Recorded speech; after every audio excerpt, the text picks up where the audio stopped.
الحمد للہ الذی ذی العزت والعلا والصلاة والسلام علی سید الانبیاء شمس الضحیٰ بدر الدجا نور الہدی منبع الجود والعطا اما بعد اعوذ باللہ من الشیطان الرجیم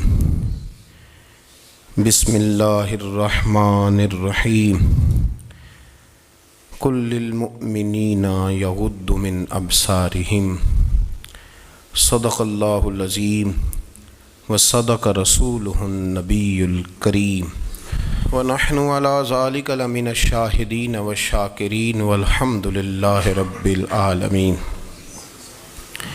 ان اللہ وملائکتہ یصلون علی النبی یا ایہا الذین آمنوا صلوا علیہ وسلموا تسلیما الصلاة والسلام علیک یا سیدی یا رسول اللہ وعلی آلک واصحابک یا سیدی یا حبیب اللہ۔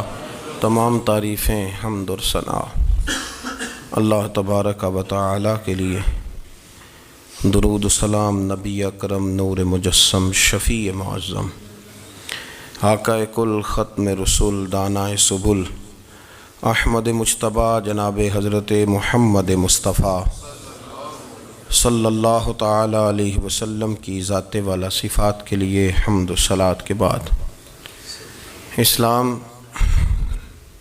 فطرت کے عین مطابق دین ہے۔ نبی پاک صلی اللہ تعالیٰ علیہ وسلم نے فرمایا ہے کہ میں اخلاق عالیہ کی تکمیل کرنے کے لیے دنیا میں آیا۔ جتنے اخلاق ہو سکتے تھے، جتنی خوبصورتیاں ہو سکتی تھیں، جتنی اللہ کو محبوب تھیں، وہ ساری میرے نبی کریم نے بیان فرمائی، ساری رسول کریم صلی اللہ تعالیٰ علیہ وسلم نے بیان کر دی ہیں، جتنی خوبصورتیاں ہو سکتی تھیں۔ کچھ لوگ ایسے ہوتے ہیں جو بیچارے بائی نیچر ہی کچھ پریشانیوں کا شکار ہوتے ہیں، اور قرآن مجید نے جو ارشاد فرمایا نا کہ کچھ لوگ نفس کی خواہش کو اپنا خدا بنا لیتے ہیں، تو وہ بلا وجہ بھی بہت ساری باتیں کرتے ہیں جن کا کوئی وجود نہیں ہوتا۔ عورت کو حقوق دلانے کے لیے بہت سارے لوگ بہت ساری غلط باتیں کرتے ہیں۔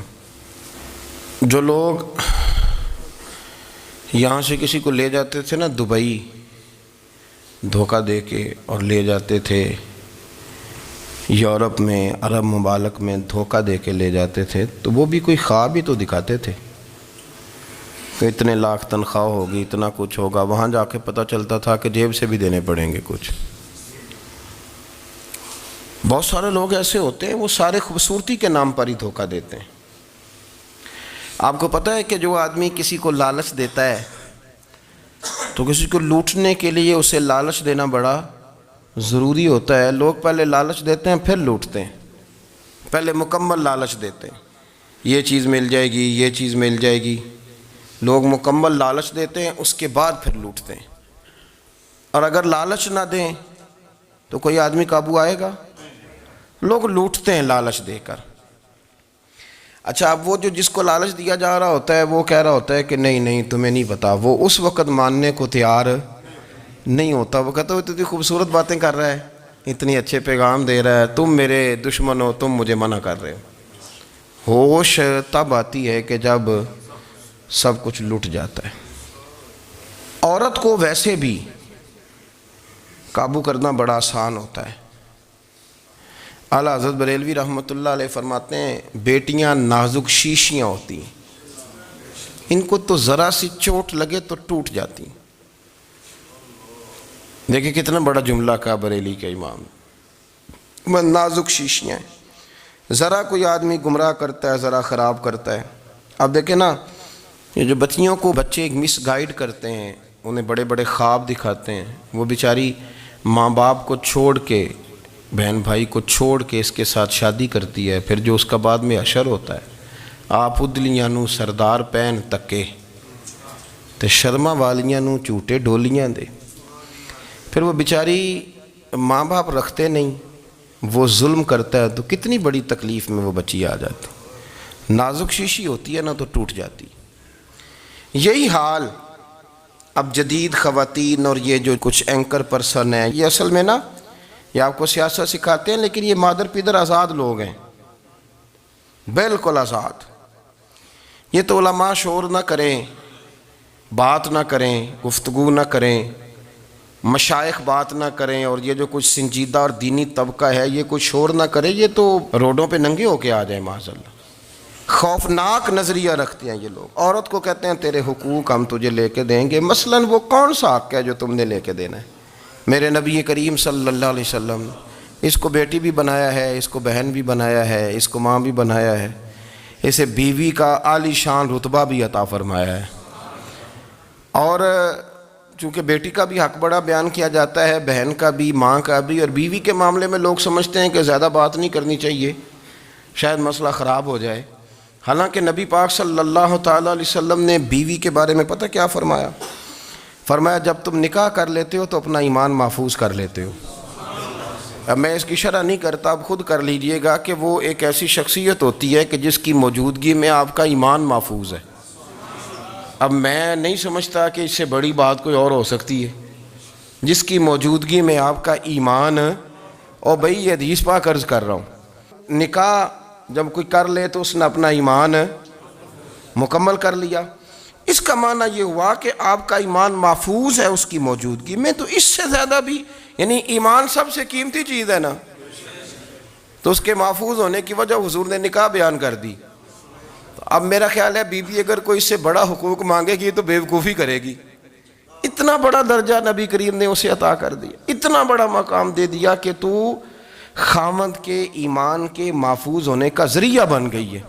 عورت کو جو حقوق رسول کریم صلی اللہ تعالیٰ علیہ وسلم نے عطا فرمائے، نبی پاک نے جو حقوق دیے، دیکھیں نا، حضرت عبداللہ ابن عمر رضی اللہ تعالیٰ عنہ کی اہلیہ بیمار تھی تو جلدی سے وہ آئے. تو جب بہت جلدی ہو، سفر بڑا شدید تھا، تو آپ نے جلدی سے نماز ادا کی، جلدی سے چلے. آپ کے خادم کہنے لگے حضور خیریت ہے؟ فرمایا میری بیوی بیمار ہے. تو اس نے عرض کی حضور آپ کی اہلیہ بیمار ہے. تو آپ نے نماز بھی جلدی سے پڑھی، سفر بھی جلدی کیا. تو فرمانے لگے یہ وہ چیزیں ہیں جو ہمیں مدینے والے رسول نے سکھائی. آپ اس کیفیات کو سمجھیں کہ حضور صلی اللہ علیہ وسلم نے درس دیا. اور پھر ایک اور بہت بڑی بات، یہ فضیلت کسی اور کو نہیں دی. جو عورت کو حضور نے فضیلت دی، یہ فضیلت کسی اور کو نہیں دی. کبھی حضور نے فرمایا کہ تمہارا ابا تمہارے ساتھ بہت سخت رویہ کرے تو تم نے اس کو اس سختی پر داد دینی ہے. فرمایا چلو اگر وہ زیادتی بھی کرے تو تم نے اس کے ساتھ سلوک اچھا ہی کرنا ہے. لیکن آپ ایک بات کو سمجھے نا کہ بچے کے بارے میں، بیٹے کے بارے میں، بیٹی کے بارے میں فرمایا 10 سال کے ہو کے نماز نہ پڑھیں تو سختی کرو، تمہارا ڈنڈا بھی لٹکنا چاہیے. بہت ساری جگہوں پہ بہت سارے لوگوں کے لیے سختی کا حکم دیا، لیکن عورت کے لیے حضور نے جو جملے کہے، اصل میں ہم سمجھتے ہیں کہ یہ ایک بات ہے، مشہور ہو گئی ہے روایت حدیث، تو بس اس کے پس منظر پر اور جملوں کے حسن پر شاید معاذ اللہ غور کرنے کی ضرورت نہیں. ذرا اس لفظ کی تاثیر پر غور کریں. حضور نے فرمایا عورت ٹیڑھی پسلی سے پیدا کی گئی ہے، یہ ٹیڑھی ہے، اس کو سیدھا کرنے کی کوشش کرو گے تو ٹوٹ جائے گی. تو حضور پھر ہمارے لیے حکم کیا ہے؟ فرمایا جیسی ہے تم اسی کے ساتھ نبھا کرو. آپ سمجھیں کہ اتنا محفوظ حضور نے درجہ دے دیا بی بی کو، اتنا محفوظ کہ فرمایا غلطی بھی ہو تو میرے غلاموں تم اس کے ساتھ نبھا کرو، گزارا کر لو. کو کیا اور حق چاہیے عورت کو جس کو اس کی غلطیوں سمیت نبی پاک نے قبول کرنے کا حکم دے دی کہ اس کی کمزوریوں سمیت قبول کر لو. اب اس کو اور کیا کوئی کمزوریوں سمیت قبول کرتا ہے؟ کبھی آپ دکان پہ بیٹھے ہو تو آپ کہیں بھی اس میں یہ بھی غلطی، میرے مال میں یہ بھی کمزوری ہے، یہ بھی کمزوری ہے، یہ بھی کمزوری ہے، تو کر لے قبول. کرتا ہے کوئی؟ کوئی شخص ایسا ہو جو کسی چیز کی کمزوریاں بیان کر کے کہ اسے قبول کرو؟ پر رسول کریم صلی اللہ تعالیٰ علیہ وسلم نے نا ہمیں سبق دیا، حضور نے ہمیں درس دیا، نبی پاک نے ہمیں پیغام دیا. فرمایا یہ ٹیڑھی ہے، سیدھی کرنے کی کوشش کرو گے تو بیچاری ٹوٹ جائے گی، تو اس کے ساتھ نبھا کر جاؤ. آپ میری بات کو سمجھیے گا. چلیں میں اس پر ایک اور بخاری مسلم کی حدیث پڑھتا ہوں. حضرت سلمان فارسی رضی اللہ تعالیٰ عنہ اور حضرت ابو دردہ کے درمیان بھائی چارہ تھا۔ مکے سے مدینے جب لوگ آئے تو حضور نے بھائی بھائی بنایا تھا، ان کے درمیان بھائی چارہ تھا، تو ابھی پردے کی آیات نازل نہیں ہوئی تھیں تو لوگ ایک دوسرے کی طرف جاتے تھے۔ حضرت سلمان فارسی رضی اللہ تعالیٰ عنہ حضرت ابو دردہ رضی اللہ تعالیٰ عنہ کے گھر میں تشریف لے گئے تو دیکھا کہ ان کی بیوی بڑی غمگین بیٹھی ہیں۔ تو ہم نے فرمایا بہن کیا ہوا؟ تو کہنے لگی تمہارے بھائی کو دلچسپی کوئی نہیں رہی، ہر روز روزہ رکھ لیتا ہے اور ساری رات نفل پڑھتا ہے۔ حضرت سلمان فارسی کہنے لگے ٹھیک ہے کر لیتے ہیں بندوبست۔ نماز دین ہے کہ نہیں؟ دین ہے نا یہ چیزیں۔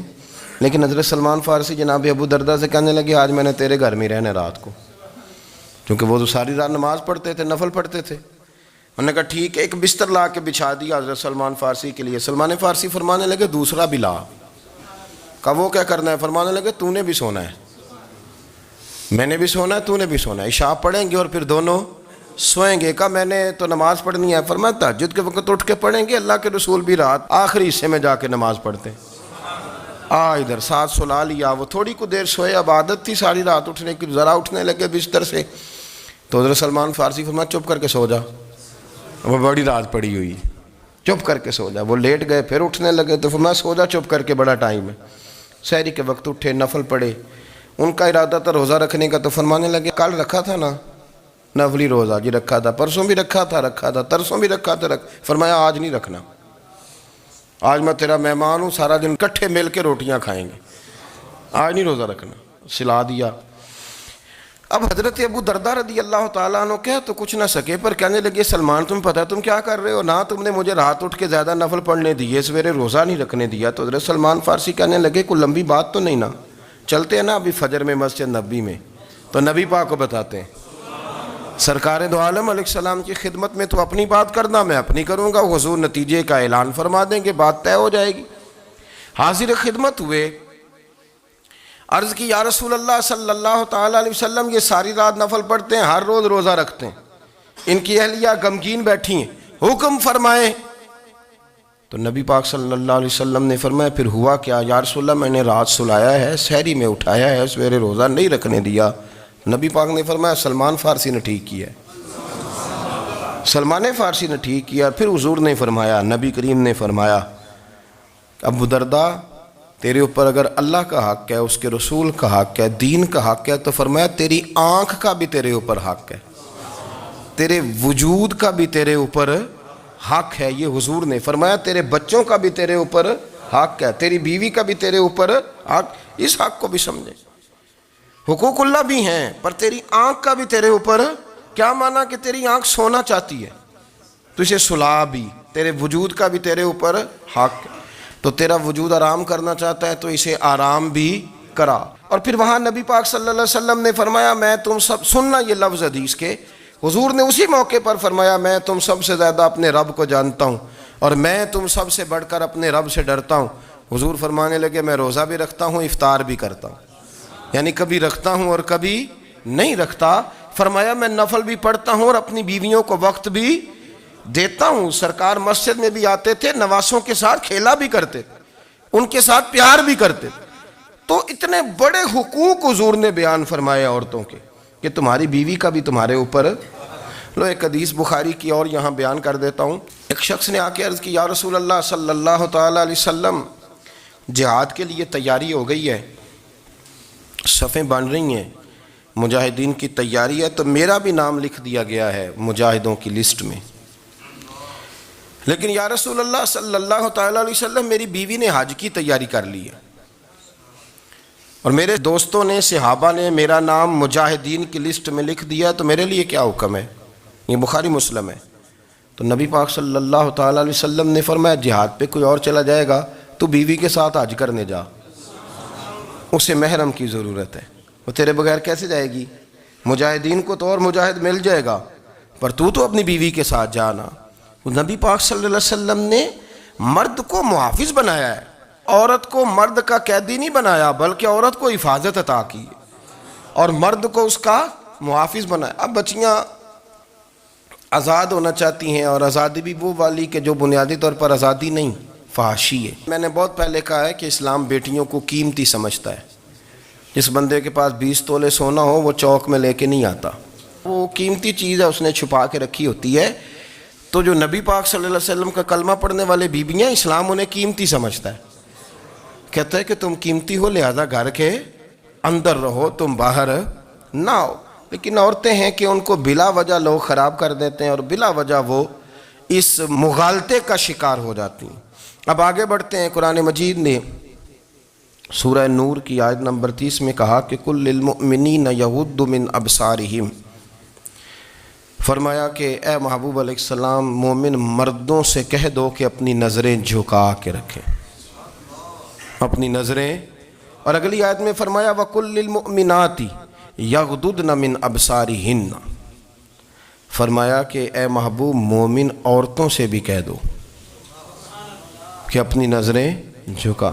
مرد بھی اپنی نظر جھکا کے رکھے گا عورت کی طرف، لیکن یہ ساری پابندی صرف مرد پر نہیں، عورت بھی غیر محرم کا چہرہ نہیں دیکھے گی، اس پر بھی اسی طرح نظر جھکانے کا حکم ہے جس طرح کہ وہ ہر دکاندار کو بھائی جان کہہ کے گفتگو کرنے کی اس کو بھی اجازت نہیں ہے کہ وہ بھی وہ سمجھے کہ پابندی تو مرد نے کرنی تھی، میں نے تھوڑی کرنی تھی۔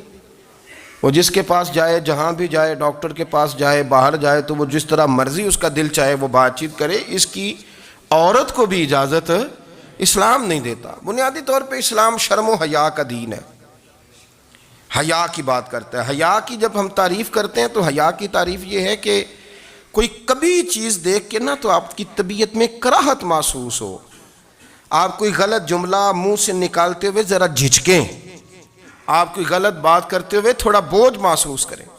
ہمارے ہاں تیزی سے فروغ پایا ہے بے حیائی نے، سنگیوں کی محفلیں، یاروں کی محفلیں، اس میں غلیظ گفتگو ہوتی ہے، الا ماشاء اللہ۔ جن دوستوں کو بڑی پاک صاف گفتگو کرنی چاہیے، دوستی کا رشتہ بڑا مقدس رشتہ ہے، جو یہاں ایک دوسرے سے پیار کریں گے جنت میں بھی اکٹھے داخل کیے جائیں گے۔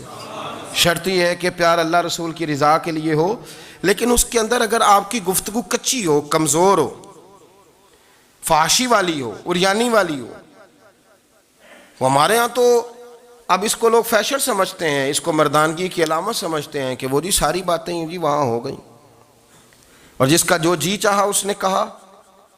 آپ جب حیا کے دائرے میں ہوتے ہیں تو آپ خود بھی سکون محسوس کرتے ہیں۔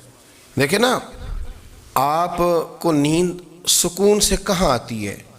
جہاں کمرہ بند ہو، چاروں جانب دیوار ہے، اوپر چھت ہے، خالی دروازہ بھی کھلا ہوا ہونا تو جب بندہ سکون لینا چاہتا ہے تو کہتا ہے یار ذرا دروازہ ذرا بند کر دو۔ وہ اچھی طرح اپنے آپ کو چھپا لیتا ہے نا حیا کے پردے میں، تو اللہ اسے سکون عطا کرتا ہے۔ اور جو اس سے بھی زیادہ ٹھنڈی نیند میں جانا چاہتا ہے وہ کہتا ہے لائٹ بھی بند کر دو۔ اب وہ مکمل طور پہ سمجھتا ہے کہ میں چاروں جانب سے چھپ گیا ہوں، اگر میں کھل کے بھی سو جاؤں گا تو میرا چونکہ پردہ قائم ہے تو مجھے کوئی دشواری نہیں ہوگی۔ آپ جب چھپ جاتے ہیں، جب آپ حیا کے اندر سمٹ جاتے ہیں، جب آپ چادر کے اندر آ جاتے ہیں تو آپ بہت ساری جگہوں پہ آسانی محسوس کرتے ہیں۔ تو حیا تو آپ کو سکون دیتی ہے، حیا تو دل کو راحت دیتی ہے۔ میں بڑی ذمہ داری سے بات عرض کرتا ہوں، قرآن مجید نے نا ایک مقام پہ مذاق کو، ایک مزاح ہوتا ہے خوش طبی، وہ نہیں، مذاق اڑانا، قرآن پاک نے نا مذاق کو ایک جگہ پہ جاہلوں کا طریقہ بھی قرار دیا ہے۔ بنی اسرائیل کے لوگوں سے حضرت موسیٰ نے کہا کہ گائے ذبح کرو اور ایک ٹکڑا مقتول کو مارو، زندہ ہو کے خود بتا دے گا مجھے کس بندے نے قتل کیا۔ تو کہنے لگے آپ ہمارے ساتھ مذاق کر رہے ہیں۔ تو قرآن مجید کہتا ہے کہ حضرت سیدنا موسیٰ علیہ السلام فرمانے لگے اعوذ باللہ ان اکون من الجاہلین، فرمانے لگے میں اللہ کی پناہ مانگتا ہوں کہ میں جاہلوں میں سے ہو جاؤں۔ یہ مذاق کرنا تو جاہلوں کا طریقہ ہے۔ اگر آپ کی زبان سے بے حیائی کا جملہ نکل گیا، اگر آپ کی زبان سے بے حیائی کا جملہ نکل گیا، آپ نے کہہ دیا کہ ہم آزاد لوگ ہیں، جو مرضی کریں گے، جو مرضی کہیں گے، جو ہمارا دل میں آئے گا کریں گے، تو پھر تو لوگ آپ کا وہ حشر کریں گے کہ آپ سے برداشت ہی نہیں ہوگا۔ جس کا لوگ مذاق بنا لیتے ہیں اور جو مذاق بن جاتا ہے پھر اسے کوئی جینے دیتا ہے؟ آپ حیا کی چادر میں چھپیں گے تو بچیں گے۔ اگر آپ نے اپنا مذاق بنوا لیا یہ کہہ کے کہ میں نے مرضی کرنی ہے، پھر یاد رکھنا چھپنے کو جگہ نہیں ملے گی، پھر تکلیف میں آ جائیں گے، پھر بہت بڑی اذیت کا شکار ہو جائیں۔ شرم و حیا، عرب کے اندر جو کنواری لڑکیاں تھیں ان میں بڑی حیا ہوتی تھی، الحمدللہ میں بڑے فخر سے کہتا ہوں کہ میرے پنجاب کی، میرے پاکستان کی بیٹیاں بھی 20 دفعہ ان کا ابا کہے تیری شادی کرنی ہے تو وہ آنکھ نہیں اٹھا پاتی آج بھی۔ یہ تو وہ چند لوگ ہیں جو کہتے ہیں ہم ہائی کلاس ہو گئے، ہمیں نہیں پتا کہ وہ روشن خیال ہو گئے ہیں کہ روغن خیال ہو گئے، پتہ نہیں کدھر چلے گئے۔ ورنہ ہماری بیٹیاں آج بھی جب ان سے ان کا باپ، ان کی ماں بات کرتی ہے تیری شادی کی، تو وہ تو شرم کے ساتھ پچھلے سے پچھلے کمرے میں چھپتی ہیں۔ یہ اللہ نے فضل کیا ہوا ہے اس ملت پر۔ تو عرب کی لڑکی بڑی حیا والی ہوتی تھی، اس سے کوئی بات کرنی پڑتی تھی تو 20 دفعہ بات کی جاتی، پھر بھی وہ عورت چھپتی پھرتی تھی۔ حضرت عائشہ صدیقہ رضی اللہ تعالیٰ عنہ فرمانے لگیں میرے نبی پاک صلی اللہ علیہ وسلم عرب کی کواری لڑکیوں سے بھی زیادہ حیا کرنے والے۔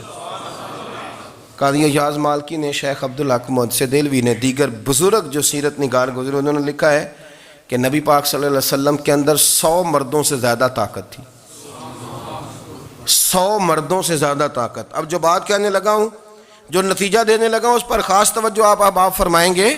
ذرا فکری طور پر، نظریاتی طور پر ایک چیز کو سمجھیے۔ ہم سمجھتے ہیں کہ جوان لڑکا ہے جی جو مرضی کرے، عمر ہے جی۔ آپ ذرا بات پر غور کیجئے گا کہ حضور صلی اللہ علیہ وسلم میں طاقت 100 مردوں سے زیادہ ہے اور حیا کواری لڑکیوں سے بھی زیادہ ہے۔ ذرا اس بات کا تقابلی جائزہ کیجئے گا کہ طاقت 100 مرد سے زیادہ ہے لیکن حیا کواری لڑکی سے بھی زیادہ ہے۔ اس کا معنی یہ ہوا کہ جس ٹہنی کو پھل زیادہ لگ جاتے ہیں وہ جھکا کرتی۔ تو حیا تو حسن ہے، حیا تو آپ کو پاک صاف کرے گا، حیا تو آپ کو نرالا کرے گا، انوکھا کرے گا۔ وہ ہمارے ایک دانشور ہے، انہوں نے مضمون لکھا، کئی باتیں بڑی پسند آتی ہیں۔ وہ کہتے ہیں کہ میری اہلیہ، ان کو بھی کسی نے مس گائیڈ کر دیا تھا، حالانکہ اچھی خاتون ہے، کسی نے مس گائیڈ کر دیا۔ تو وہ بھی سماجی اور ویلفیئر، اور یہ خواتین کو شوق ہوتا نا بننے کا، تو وہ بھی سماج کے اندر اچھا مقام تلاش کرنے کے موڈ میں آ گئی۔ تو کہیں ایک دن جانا تھا تو بڑی بن سنور کے میرے ساتھ وہ گاڑی میں بیٹھ گئی۔ تو میں گاڑی میں، عورتوں کو یہ بھی مسئلہ ہوتا ہے نا کہ ہماری تعریف کرو، تو کئی دفعہ بعض مردوں بیچاروں کو جھوٹ بولنا پڑتا ہے، تو زبردستی کراتی ہیں نا جی۔ تو اس میں گنجائش بھی دی ہے شریعت نے گنجائش دی ہے کہ کبھی بیوی کو راضی کرنے کے لیے خلاف واقعہ بات کرنی پڑے تو کر لینی چاہیے، تو وہ کراتی بھی ہیں۔ 3 موقع پر خلاف واقعہ بات کرنے کی اجازت ہے، یعنی واقعہ کے خلاف بھی آپ بات کر سکتے ہیں۔ جنگ کے موقع پر 2 لوگوں کو صلح کرانے کے لیے اور بیوی کو راضی کرنے کے لیے کر لیں کوئی ایسی بات، بے شک اپنی طبیعت پہ جبر کر کے کر لیں، گنجائش ہے، اجازت ہے۔ تو وہ کہتے ہیں جب وہ گاڑی میں میرے ساتھ بیٹھی بن سنور کے، تو وہ تقاضا کرنے لگی کہ میں نے بڑے اچھے کپڑے پہنے ہیں پر آپ نے توجہ نہیں کرائی۔ تو وہ سیانا بندہ تھا، وہ چاہ رہا تھا کہ میری خاتون سمجھ جائیں۔ وہ کہتے ہیں مجھے پتہ تھا کہ بیچاری مس گائیڈ ہو گئی ہے، دل کی بڑی اچھی ہے، سیانی ہے، لیکن اس کو کچھ خواتین نے، کچھ لوگوں نے مل کے اس کو ذہن غلط کر دیا ہے کہ سماج میں نکلو، باہر جاؤ، کام کرو، فلاں کرو، اپنی مرضی سے جیو۔ تو میرے ساتھ گاڑی میں بیٹھی کہیں جانے کے لیے، تو مجھ سے کہنے لگی کہ آپ نے میری طرف توجہ ہی نہیں کی، آپ نے کوئی ذکر ہی نہیں کیا کہ میں کیسی لگ رہی ہوں۔ تو وہ کہتے ہیں میں نے اسے کہا کہ اگر تو ناراض نہ ہو تو پھر میں صحیح والی تعریف کر دوں۔ تو اس نے کہا کہ آپ کر دیں۔ تو کہتے ہیں میں نے درد سے اور خلوص سے اپنی بیوی سے کہا، خلوص کے ساتھ میں نے کہا میں تو روز گھر ہوتا ہوں، روز شام کو گھر ہوتا ہوں، اگر تو میرے لیے تیار ہوتی تو میں تیری تعریف کرتا، لیکن آج تو باہر جانے کے لیے تیار ہوئی، تو پھر ان سے تعریف کی امید رکھ جن کے لیے تو نے تیاری کی ہے۔ میرے لیے تیاری کرتی تو میں تو ہر شام تیرے پاس ہوتا ہوں۔ کہتے وہ میرے لفظوں میں درد تھا تو وہ بھی رو پڑی، اور کہنے لگی آپ گاڑی روک دیں، مجھے باہر جا کے کسی کو راضی نہیں کرنا، میں نے اسے راضی کرنا ہے جس کو رب کریم نے میرا شوہر بنایا ہے اور میرے لیے منتخب کیا ہے میرے ماں باپ کو، میں واپس لوٹتی ہوں۔ یہ ایک پہلو ہے سلگتا ہوا، اس کو سمجھا جائے۔ رسول کریم صلی اللہ علیہ وسلم عرب کی کواری لڑکیوں سے زیادہ حیا والے تھے، کواری لڑکیوں سے زیادہ حضور حیا فرمایا کرتے تھے۔ جب خانہ کعبہ کی مکہ شریف میں تعمیر ہو رہی تھی نا، اہل عرب اس کو تعمیر کر رہے تھے، تو نبی پاک صلی اللہ علیہ وسلم اپنے چچا حضرت عباس کے ساتھ خانہ کعبہ کی تعریف میں مصروف تھے۔ تو عرب کے لوگ چونکہ لمبا کرتا پہنتے تھے پیروں تک، تو نیچے اگر کسی وقت کوئی چیز نہیں بھی ہوتی تھی تو کسی کو وہ نظر نہیں آتی تھی، چونکہ پردہ رہتا تھا، ایک لمبا کرتا پہنا ہوا ہوتا تھا۔ تو جب بچے، سرکار کی عمر مبارک بھی ابھی تھوڑی تھی، تو اس طرح بچے جب نکلتے تو وہ کئی دفعہ اپنی تہمت اتار دیتے نیچے سے، اور کوئی مزدوری کرنے لگتے تو 3-4 طے کر کے نا تہمت کی کندھے پہ رکھ لیتے، جس طرح کبھی دیہاتوں میں لوگ کپڑا سر پہ رکھتے تھے کہ اوپر اگر کوئی وزنی چیز رکھیں گے تو وہ تکلیف نہیں دے گی۔ نبی پاک صلی اللہ علیہ وسلم بھی سب لوگوں کے ساتھ خانہ کعبہ کی تعمیر میں شامل تھے۔ تو حضرت عباس رضی اللہ تعالیٰ عنہ نے کہا حضور سے، ابھی اعلان نبوت بھی نہیں فرمایا تھا، بھتیجے آپ بھی تہمت اتاریے، یہ صحیح مسلم میں حدیث موجود ہے، اور اس کو کندھے پہ رکھ لیجیے، آپ اینٹیں اٹھا اٹھا کے لا رہے ہیں تو ذرا آپ کو تکلیف نہیں ہوگی۔ تو سرکار دو عالم صلی اللہ علیہ وسلم سے یہ بات کہی، اور پھر جلدی سے حضور کی تہمت کو نکال کے نا، حالانکہ لمبا کرتا پہنا ہوا ہے، تو وہ جیسے ہی ان کے کندھے پہ رکھا اینٹیں رکھنے کے لیے، تو سرکار تو زمین پہ گر گئے، بے ہوش ہو گئے، آنکھیں آسمان کی طرف، اور پھر حضور پکار رہے ہیں آزاری آزاری آزاری، میرا تہمت دے دو، میرا تہمت دے دو۔ کبھی کوئی شخص اس وجہ سے بھی بے ہوش ہوا ہے کہ میرے وجود سے کپڑا اتر گیا ہے؟ حالانکہ سرکار پر وہ بے ہوشی بھی نبی پاک کا وہ جو غلبہ ہے نا شرم و حیا کا، اس کی وجہ سے ہوئی، ورنہ تو حضور فرماتے ہیں کہ میری آنکھیں سو جاتی ہیں، دل تو میرا اس عالم میں بھی جاگتا رہتا ہے۔ تو سرکار زمین پہ تشریف لے آئے، آنکھیں میرا تہمت دے دو، میرا تہمت دے دو، تو جلدی سے انہوں نے تہمت دیا تو حضور نے باندھ لیا، پھر طبیعت مبارک میں تسلی ہوئی۔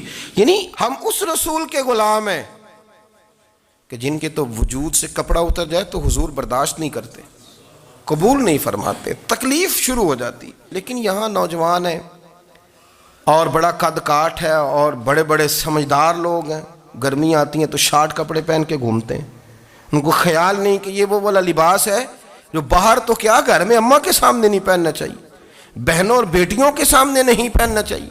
آپ کی گفتگو میں شرم و حیا ہو، آپ کے لب و لہجے کے اندر حسن ہو۔ آپ کو پتہ ہے نبی پاک صلی اللہ علیہ وسلم نے فرمایا میری امت میں سب سے زیادہ حیا کرنے والے عثمان غنی ہیں، عثمان غنی سب سے زیادہ حیا کرنے والے۔ آپ فرمایا کرتے تھے جب سے حضور کا چہرہ دیکھا ہے میں نے کبھی اپنی شرمگاہ بھی نہیں دیکھی، میں نے آنکھوں کا وضو نہیں توڑا، اور جب سے حضور کے دست مبارک میں نے بیعت کے لیے سیدھا ہاتھ بڑھایا تو پھر سیدھا ہاتھ میں نے کبھی گندگی کو نہیں لگایا۔ حیات، آپ باتھ روم کے اندر بھی غسل فرماتے تھے تو کپڑوں سمیت کرتے تھے۔ کسی نے کہا حضرت جی واش روم کے اندر کیوں نہیں کپڑے اتارتے؟ آپ فرمانے لگے باہر بندوں سے حیا کرتا ہوں، اندر جاتا ہوں تو رب سے حیا نہیں شروع ہو جاتا، وہ تو دیکھ رہا ہے نا۔ تو میں جو بات آپ کی خدمت میں عرض کرنا چاہتا ہوں اس کو آپ سمجھیے گا میرے عزیز، کہ شرم والا مزاج، گفتگو بھی شرم والی، آنکھیں بھی شرم والی، لباس بھی شرم والا، دوستی یاری بھی شرم والی، بہت ساری ایسی باتیں۔ دیکھیں نا آپ ذرا، میں نے کہا کہ باتوں کو سن کے گزر نہ جایا کریں، اس کی گہرائی پر غور کریں۔ حضور علم کا سمندر ہے، سرکار سے زیادہ علم دنیا میں کسی کے پاس موجود نہیں ہے، اور صحابہ کو موقع ملا ہوا ہے اس سمندر سے فیض لینے کا، لیکن ان کی حالت یہ ہے کہ حضرت علی المرتضیٰ فرماتے ہیں 14 دن گزر جاتے، حضور سے کوئی سوال پوچھنا ہوتا تھا پر میں شرم کے مارے نہیں پوچھ پاتا تھا۔ 14 دن بخاری شریف میں موجود ہے۔ ایک دن نبی پاک صلی اللہ علیہ وسلم نے پوچھا صحابہ سے کہ وہ کون سا درخت ہے جس کے پتے نہیں گرتے، اور وہ درخت اس طرح ہے جس طرح مومن ہوتا ہے، وہ درخت میرے مومن کی طرح بتاؤ۔ حضرت عبداللہ ابن عمر فرماتے مجھے پتا تھا کہ وہ کھجور کا درخت ہے، لیکن چونکہ ابو بکر صدیق بھی بیٹھے ہیں، عمر فاروق بھی بیٹھے ہیں، مولا علی بھی بیٹھے ہیں، عثمان غنی بھی بیٹھے ہیں، اتنے جید لوگ بیٹھے ہیں، تو مجھے حیا آتی تھی کہ میں کیوں جواب دوں۔ کہتے ہیں سرکار نے کئی دفعہ پوچھا، لوگوں نے کئی اور درخت بتائے، پر فرمایا تمہارا جواب درست نہیں ہے۔ آپ حیا کے اس پہلو پر غور کریں کہ سوال کا جواب آتا ہے، سوال کا جواب، یعنی مجھے سوال کا جواب آتا اور پھر میں دوں نہ، مجھے بدعزمی نہ ہو جائے گی؟ یہ کیسے ممکن ہے کہ میری رات گزر جائے، مجھے پتا بھی تھا اور میں نے بتایا نہیں؟ بہت سارے لوگ آ کے بہت ساری باتیں بتاتے ہیں، بہت ساری باتیں وہ سمجھاتے ہیں، تو ہم غور سے ان کا چہرہ دیکھنے لگ جاتے ہیں، کہتے ہیں یار اس کا تو دعویٰ تھا کہ میں سمجھنے آتا ہوں، تو یہ تو ہمیں سمجھا رہا ہے، چلو الحمدللہ ہم سمجھنے کو تیار ہیں۔ لیکن میرے عزیز پتہ بھی ہے جواب کا، علم بھی ہے، لیکن فرماتے ہیں میری حیا نے مجھے اجازت نہ دی کہ میں جواب دوں۔ آپ فرماتے ہیں پھر حضور سے صحابہ نے عرض کی کہ یا رسول اللہ آپ ہی بتا دیں وہ درخت کون سا ہے، تو حضور نے فرمایا بھئی وہ کھجور کا درخت ہے۔ تو آپ فرماتے ہیں میں دل میں کہہ رہا تھا کہ الحمدللہ میرا جواب درست ہے، حالانکہ میں نے جواب دیا ہی نہیں۔ تو لفظوں میں حیا، جملوں میں حیا، آنکھوں میں حیا، اٹھنے میں حیا، بیٹھنے میں حیا، چلنے میں حیا ایک خوبصورت حسن ہے۔ اور نبی پاک صلی اللہ علیہ وسلم نے فرمایا جب تو بے حیا ہو جائے نا پھر تو آزاد ہے، پھر تو جو مرضی کا، پھر تو جو۔ اس لیے بزرگ جب کسی کو بے حیا کہتے تھے نا، اللہ اکبر، اور جب کسی کو کہتے تھے نا یہ بے حیا ہے تو لوگ سمجھتے تھے کہ کوئی ہلکی سی بات کر دی ہے، لیکن ان کا معنی یہ ہوتا تھا کہ بس بھائی اب اس کے ساتھ کوئی کلام کرنے کی ضرورت ہے، اس کو اب اصلاح کی ضرورت نہیں، یہ بے حیا ہے۔ کیا معنی؟ کہ اب یہ جو اس کے دل میں آئے گا وہ کرے گا، جو اس کی طبیعت چاہے گی وہ کرے گا، اب یہ کسی پہلو بھی قابو آنے کو تیار، بے حیا ہو گیا۔ بے حیائی بہت بڑا عیب ہے۔ اور جو لوگ کہتے ہیں کہ ہمیں بالکل آزادی ہونی چاہیے، ہمارا اپنا جسم ہے تو ہماری اپنی مرضی چلے گی۔ ایک وزیر صاحب ہیں، پتہ نہیں میں ان کو جانتا تو نہیں، انہوں نے سینٹ میں تقریر کی ہے، میں نے ان کی بات سنی ہے۔ اس نے کہا نہیں بھائی، جسم رب کا ہے تو مرضی بھی تو رب کریم کی چلے گی، اور مرضی بھی اللہ کی۔ یہ مجھے تھوڑا سا مسئلہ ہے جسم پر، کبھی کبھی مجھے کثرت سفر سے الرجی ہو جاتی ہے۔ میرے ساتھ لوگ نا دل سے پیار کرتے ہیں، شاید ہی کوئی اچھا ڈاکٹر ہو جس تک میرے سنگی مجھے لے کے نہ گئے ہوں، پر جسم اللہ کا ہے نا، مرضی بھی جب وہ چاہے گا صحت دے گا۔ کیوں کچے کاموں میں لوگ پڑ گئے، کیوں غلط لوگ سوچ میں پڑ جاتے ہیں، یہ اسی کا ہے۔ اور جب وہ چاہے گا، آپ اس بات کو اچھے طریقے سے سمجھ لیں کہ جو اپنی مرضی چوکوں چوراہوں میں کر رہے ہوتے ہیں نا، جو مرضی گاندمند، وہ جانور ہوتے ہیں، وہ جانور ہوتے ہیں جو نہ چونک دیکھتے ہیں، نہ گلی دیکھتے ہیں، نہ انہیں پتہ ہوتا ہے کہ جگہ کون سی ہے۔ وہ انسان، میں نے کہہ دیا جو میں نے کہنا تھا، میں نے کہہ دیا، وہ جانور ہوتے ہیں۔ اور جو کچھ انسان ہوتے ہیں نا، ان کے اندر کچھ نہ کچھ پھر شرم حیا بھی ہوتی ہے۔ وہ چوکوں چوراہوں میں وہ حرکتیں اور وہ کام نہیں کرتے جو جانور کرتے ہیں۔ ان کے لیے بڑے پردے ہوتے ہیں، ان کے لیے بڑی باتیں ہوتی ہے، ان کے لیے بڑا کچھ ہوتا ہے۔